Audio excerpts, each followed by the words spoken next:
Hello, one and all. So, 2014 is about to come to an end, and man, we had some great movies this year. And these 10 movies that I'm about to tell you are proof of that. You know what I mean? And before I get started, I just want to say I didn't see every movie this year. I didn't see Whiplash, I didn't see American Sniper or Grand Budapest Hotel or any of those movies because I just really didn't have the time to. So, out of all the movies I saw this year, these are the 10 that I was like, yes, these are the movies I love. And this is my personal list. If you disagree, cool. Just put what you think down in the comments below. And the words of the Black Eyed Peas. Let's get started. So coming at number 10 is actually a tie. Like I said, this is my list, and I had a hard time really picking and choosing. Okay, what movie do I prefer? And I just came to this conclusion. You know what? I'm just gonna put these two as a tie, and I'll just explain why I like these movies. So my number 10 is a tie between Lone Survivor and This Is Where I Leave You. Both these movies I thought were incredible movies, really touching, and they were from directors who I felt hadn't really shown their potential in a lot of ways. They've made some fun, entertaining movies. Sean Levy, who did This Is Where I Leave You, he had done Cheaper by the Dozen and Date Night and The Night Museums and so forth, uh, and Peter Berg, who did The Lone Survivor, he did The Kingdom, he did The Rundown, which I really loved, and Hancock, which I thought was an underrated movie. And these two directors really show that they could do more than just those fun movies. They did some really touching movies. I mean, This Is Where I Leave You I thought was really touching because it was all about this family bonding in this time of grieving, and really was all about Jason Bateman trying to get back into his life. I thought that was really touching. I loved the performances of Adam Driver and Tina Fey and Corey Stoll and so forth. It was great. And with Lone Survivor, it's pretty touching to see what these guys went through and how the story was told in a lot of ways. It was really touching. I thought Mark Wahlberg was incredible in that movie, as well as Ben Foster, Taylor Kitsch, and Eric Bana. They were all incredible in that movie, and that's why I thought these two really hit me right there, and I that's why I say that's my number 10. You know what I mean? Even though I know Lone Survivor is technically considered a 2013 movie because it came out in limited release. Well, it came out in limited release in like three cities last year, and then it got a big release at the beginning of the year. So that's why I consider it a 2014 movie. You know what I mean? Coming at number 9 is my favorite comedy of this year, 22 Jump Street.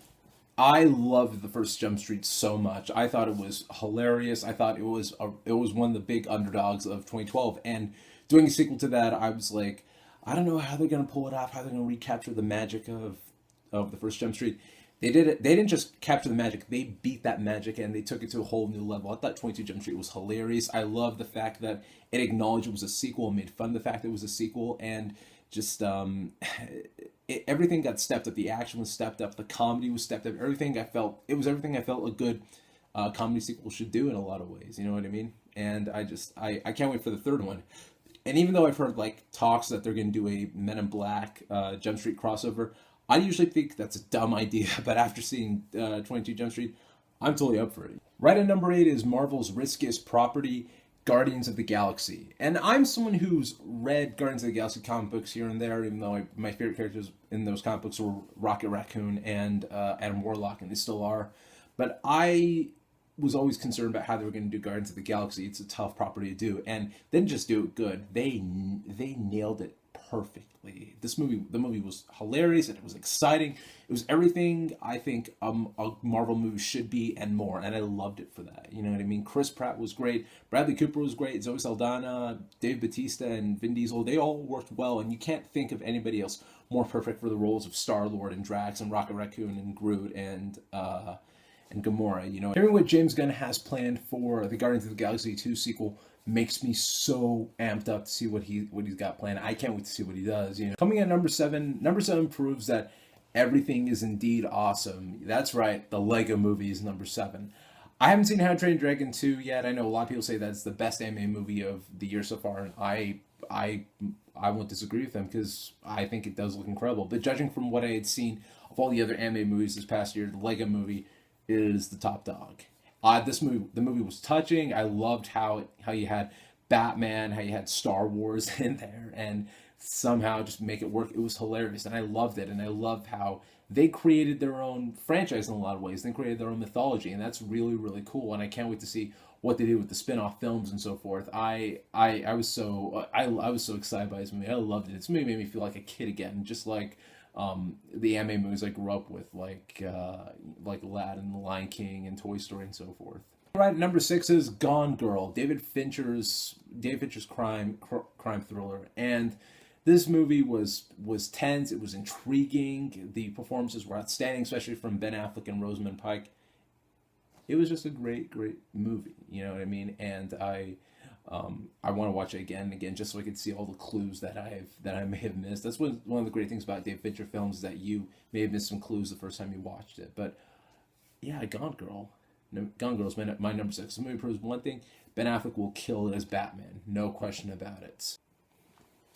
And right at number 5, number 5 wasn't a great conclusion to a trilogy. It was a great conclusion to a franchise. That's right. The Hobbit, The Battle of Five Armies is number 5 on the list. The Hobbit, Battle of Five Armies was nothing but exciting, had such great action. I love the ties to the original Lord of the Rings movies. I thought there was so much emotion. It had, you had so much, like, you had the feels for a lot of the characters. It was a really touching and a really satisfying conclusion to the Lord of the Rings films, not and the Hobbit films, and I can't wait to get the Battle of Five Armies Blu-ray and line it up with my Lord of the Rings DVDs and my other Hobbit Blu-rays. It's gonna look epic, no doubt about it. And right, number 4 is Captain America: The Winter Soldier. This movie really changed the game for the Marvel movies in a lot of ways, the Disney Marvel movies, and it really affected the future of what the Marvel movies are going to be. I thought Captain America was great, Black Widow was great, Nick Fury was great, The Winter Soldier was awesome, and just the fact about the movie, how the movie's about conspiracy theories and so forth, which you don't really see in a Marvel movie, and that's why this movie was so great, was the fact that you were seeing stuff you wouldn't expect in a Marvel movie. You know what I mean? And I can't wait to see what they're going to do with Civil War and the directions they're going to go with. All I can say is the Russos have a tough act to follow. They really do. And at number 3 is Dawn of the Planet of the Apes. Now, I love the first Rise of the Planet of the Apes. I was a little bit nervous when they announced they were getting a new director, but after seeing what Matt Reeves did, he took it miles beyond what I think Rupert Wyatt could have done. You know what I mean? This movie was great. It was intense. I thought Andy Serkis was incredible. Caesar. I thought Toby Kebbell was incredible as Koba. The movie really took the Apes franchise to a whole new level. You know what I mean? And I can't wait to see where they're going to go with in the future movies. I can't wait to see how the ape civilization evolves in a lot of ways. And I know Andy Serkis and Matt Reeves have all said that they want to go to the 1968 Planet of the Apes movie, and that makes me so excited. You know what I mean? I can't wait to see what they do. My number 2 and my number 1, I had a hard time picking which one goes where. And at one point, my number 2 was going to be my number 1, but at the last minute, I decided, I'm just going to switch it up a little bit. And it was really tough. It really was. But my number 2 is Christopher Nolan's space masterpiece, Interstellar. Interstellar obviously has had such a mixed reaction. A lot of people love it. A lot of people are a little underwhelmed by it. I was obviously one of the people that really, really loved this movie. I thought it was epic. I thought it was ambitious. I thought the performances were outstanding. The music was great. The effects were incredible.